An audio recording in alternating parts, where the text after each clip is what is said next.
real NBA Youngboy story. This one's kind of long. Look, should make this one last. But yeah, basically Youngboy story. I seen people reacting to it. Like, fuck it, let's react to it. Seen a lot of people react to it. Not a lot, a couple people.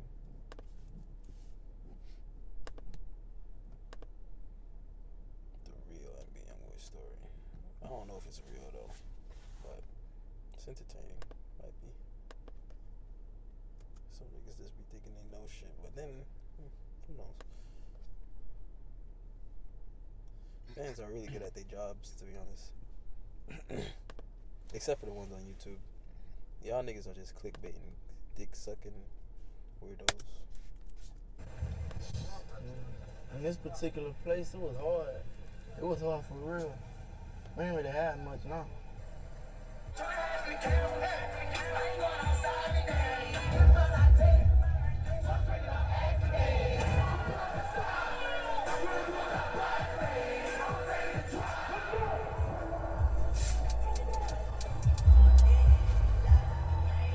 I don't know why the fuck we didn't watch this last, bro.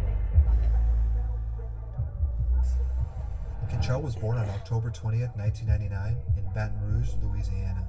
He referred to Baton Rouge as a rare place with a different culture, atmosphere, and crooked police. He grew up without his father in the picture after Damn, he was bitch, sentenced I thought to he was 50. like his mama. Oh my god, that is Three's daddy. Oh my god, that is his daddy. I see Youngboy eyes. He got Youngboy eyes. Yeah, he got B-Way eyes too. Then they all got the same mama and daddy. See the features. Okay. Oh my fucking god. That's Three's. That's Three daddy though. No cap. But Youngboy mama is his mama. But he got his daddy eyes. But B-Way, he got it both. Crooked police. He grew up without his father in the picture after he was sentenced to 50 plus years. His mother would move away because of this. She sent him to live with his grandparents on 38th and Chippewa Street. 3800, nigga. But Oak Park. Shout out Youngboy though. Would move away because of this. She sent him to live with his grandparents on 38th and Chippewa Street at a young age with his half-siblings, one of them being his older brother Pierre. Biologic. That's three first name. Yo, Haitian man. Oh my god.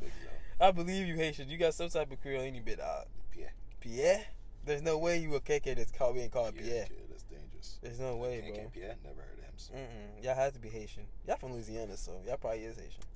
Young age with his half-siblings, one of them being his older brother And for the Pierre. Dick Rider Youngboy fans, I'm not saying he's Haitian. Just shut the fuck up and just go by, bro.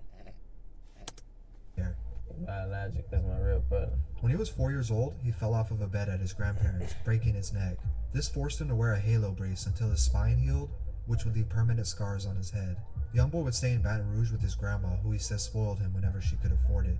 When talking of his grandma, he says she's the only woman he's ever really felt love from.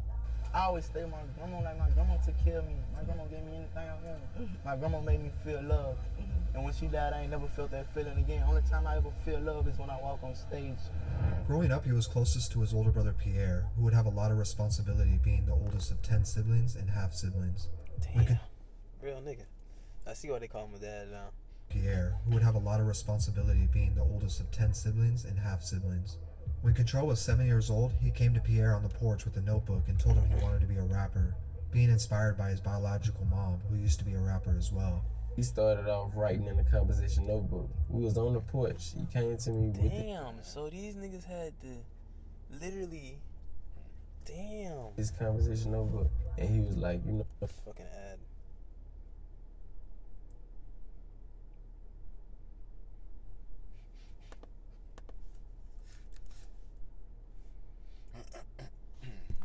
you know, this is what he gonna do. And that was Vlad interview. Yeah. So, damn. When I'm thinking about the Vlad interview, I'm thinking about when Three said his mom left him. I didn't even know they had the same mama and daddy then until I watched the interview. And I still ain't believe it low key. But then I'm not the type to not to believe it. I'm gonna believe it, man, before I don't. But damn. But it was like, what the damn? That shit beat the shit out of me. It's like, what the fuck? That shit's crazy though. Cause it's like, what the fuck is it's crazy? Cause what Youngboy's mom did, how to Three, and then had babies later. But ain't nothing wrong. Everybody got their own demons. You feel me? Porch. He It's came just to me shocking. with this conversation over, and he was like, this is what he want to do. He began writing his first raps over the coming years, but was still a child and didn't take it 100% serious yet. As he and his brother got older, there's no question that the street life would influence them, but it wasn't always that way. In fact, they would try at an early age to make legitimate money by cutting neighbors' lawns for $7 each. This obviously didn't last long, as it simply wasn't enough money to keep them out of trouble. It's either jail or death like me. They started stealing bikes and car batteries at a young age, eventually leading up to home break-ins. He would eventually drop out of school in the 9th grade and start taking rap more serious. This was around the time his grandmother would pass away from heart failure, leaving Control nowhere to go. Control would move in with his half-brother Pierre and Pierre's mother Monique, who would be like a second mom to him, even referring to her That's as what mom. I'm saying. Okay, now it's catching up. Brother Pierre and Pierre's mother Monique, who would be like a second mom to him, even referring to her as mom. At 12 years old, No, never mind. I'm cap. I think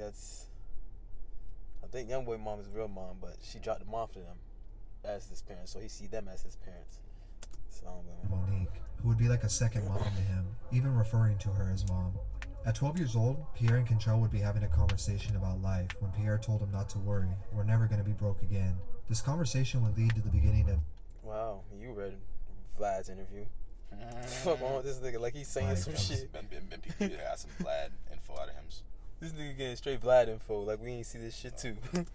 Pierre told him not to worry, we're never going to be broke again. This conversation would lead to the beginning of the NBA slogan, starting with just the two of them, and then expanding to his cousins and younger brothers as well. Hold on, guys.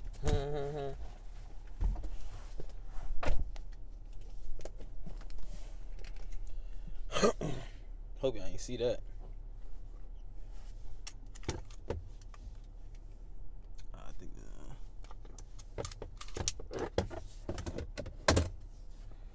ha ha. Keep the weapons and drugs away, guys. But what's happening though, man? 38 baby, 3800 shot Youngboy, man. You already know how we rock. But I'm from Oakland Park, Florida. That boy from Louisiana. You feel me? Short little story though. Mario had got in an accident, that's why we in a different car. But that's all y'all get. But we you feel me? I'm a sexy ass nigga. I got a fucking headache like a bitch. You probably can't even see my eye.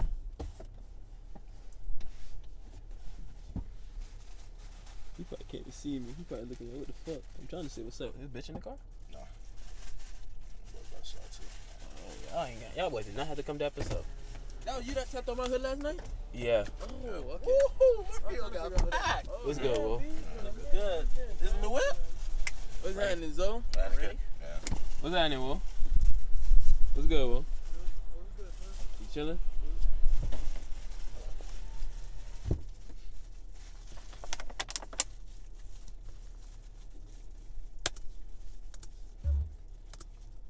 Monique, who saw the hard work they had been putting in, would fund their first official studio session, and also help them buy a microphone from Walmart. Looking up to other Baton Rouge rappers like Lil Fat, Fredo Bang, and G Money, who was one of his first mentors. It's crazy. Yeah, RPG Money. Them boys was rapping before them. I ain't got. They all been rapping for a grip. I give them all that shit. They all been rapping. They all of them were Youngboy rapping. But them boys, they rapping for a grip, like longer than them boys. And that shit's crazy. Look at that shit. He like a Don't grown get me wrong, man compared to him. Nah, but Sean was a grown man though. If we compare to Jit, if we talk about Jits, if we talk about Jit days, Sean look older than all of us. Oh yeah, facts, but That's what I'm saying. At the same time, but he like my age though. I think. That's basically. Want to know something? This is me and you. 21, 19. But I don't look that big. I ain't that big though. He big as fuck. I give him that. how old? At the time. You feel me? I don't know how old he is. I don't know who the fuck this nigga is. He gotta be me and him. I would say I don't know who the fuck this nigga is, boy. Ha! That's real. Up to other Baton Rouge rappers like Lil Fat, Fredo Bang, and G Money, who was one of his first mentors, he started to craft his style. Wasting no time, Youngboy put his first Damn, official if this was his first song, he was born a rapper. song out on Dog been in jail his whole life. YouTube titled For a Reason. and you could see his potential even this 11 year olds with the mentality of a grown ass man, for real. early on. YouTube, the only platform that I could just run to and drop and let you, just get whatever it is, like ASAP. Pierre, better known as NBA 3, would take the role as manager in all things business. He started printing over 1,000 CDs of Youngboy's music and passing them around Baton Rouge. This gave them their very first but also small fan base. As soon as Youngboy was really starting to consistently make music, he would have his first run-in with the law, putting him in juvie for 6 months for a break-in. I ain't gonna say it was the best thing that happened, but shit, it helped me. Damn, he was a baby dog. Yeah, I watched that. This nigga gotta 3 be years big. ago, kid. I saw the Small interview. eyes. I never watched it though. Break-in. That's crazy. I never seen a Youngboy interview. Like, he did Besides Small that Eyes. one. DJ Small Eyes hit. Yeah, he got like a no cap interview too, kid. Nah, I watch No Cap interview. Nah, you know I watch No Cap interview. No offense. No fan shit, but I fuck with Cap. I ain't gonna say it was the best thing that happened, but shit, it helped me know my paper. It helped me know what I want to do. While in jail, he had time to write raps and work on his lyricism, so he could be ready to drop music on his release. While 3 is promoting the music and doing the groundwork, Youngboy would be released from juvie and drop his first ever mixtape, titled Before the Fame. You bitch ass. Hey, Get paid, big dog. Who is this nigga though? This nigga talking his shit. Publish X. Shout out to you, bro.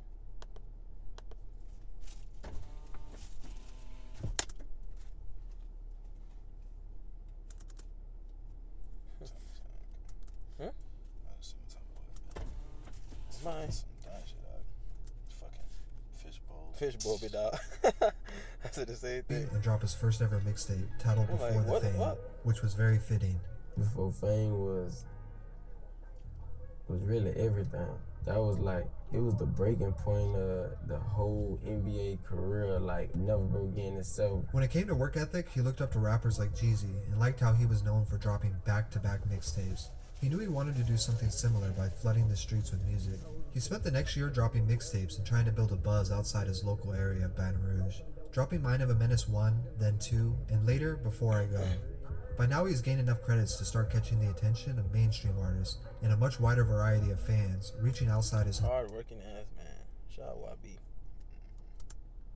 to start catching the attention of mainstream artists and a much wider variety of fans, reaching outside his home state. Kevin Gates and Boozy would be some of the first major artists to hop on a song with him and give him his first cosign. Gates told That's real as fuck, man. Even though they don't fuck each other anymore. Boozy would be some of the first major artists to hop on a song with him and give him his first cosign. Gates told me to keep working. Boosie.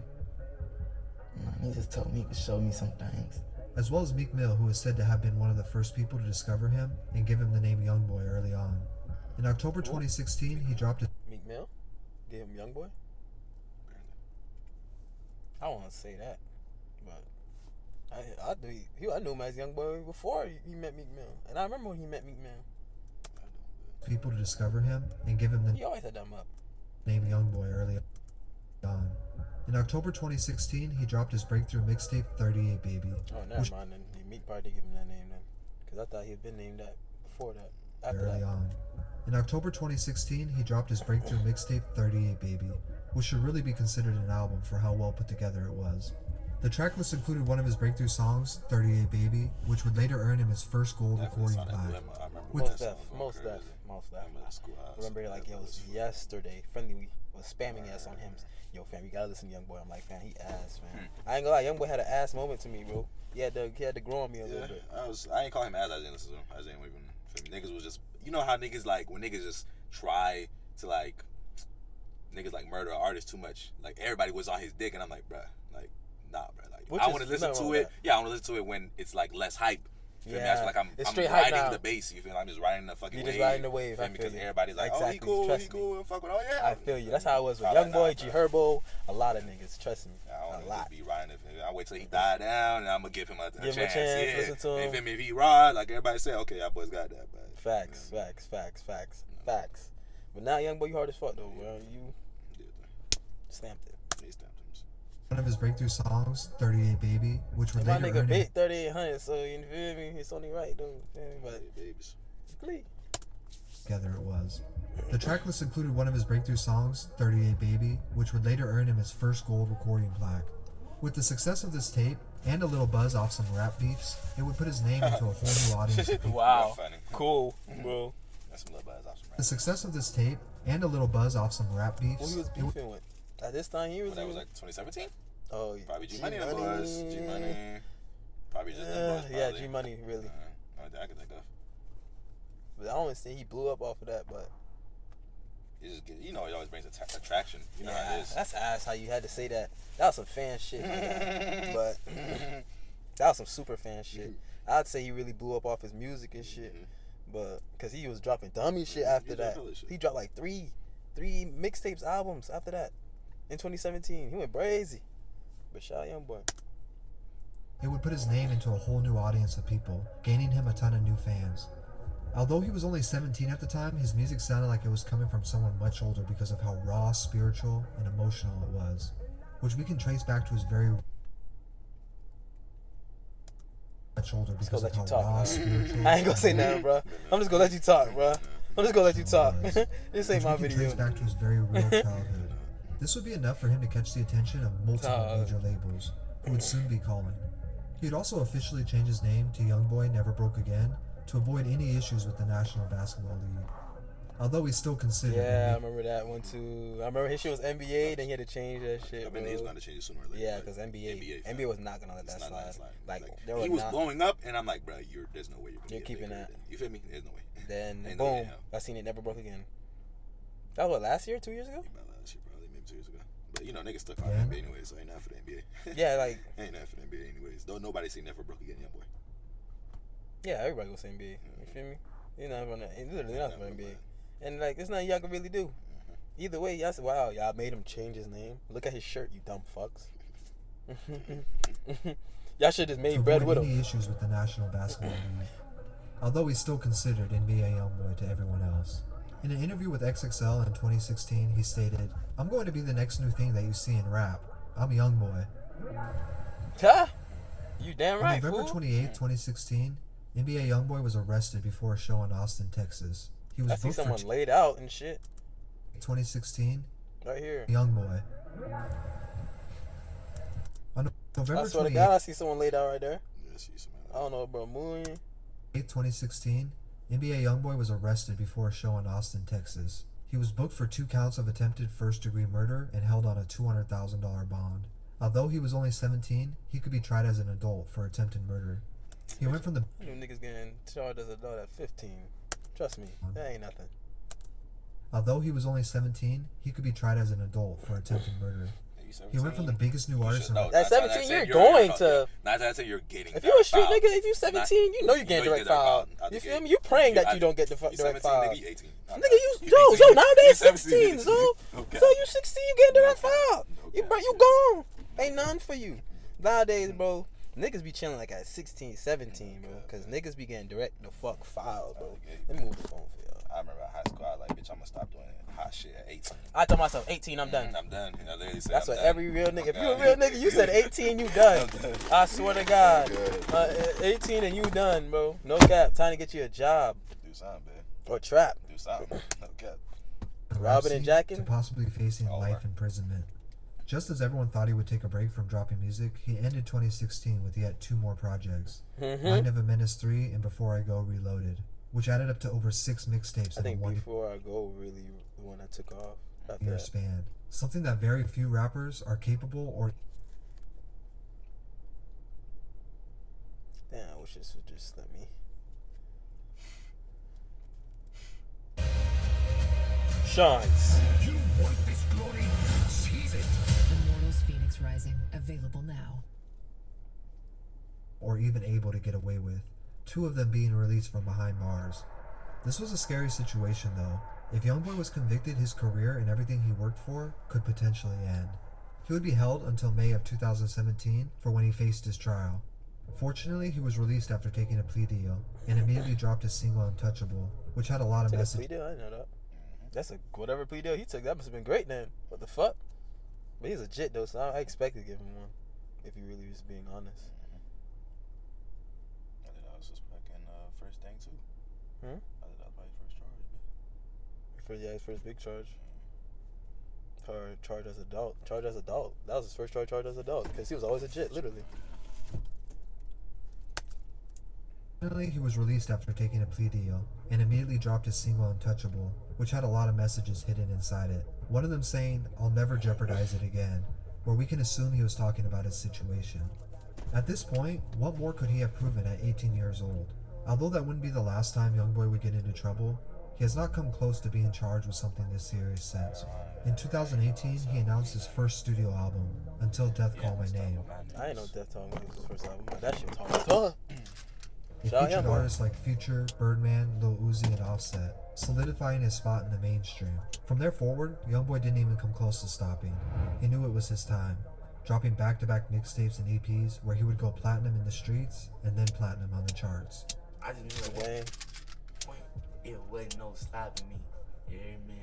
I knew that this moment was gonna come, nigga, to put me right here with you.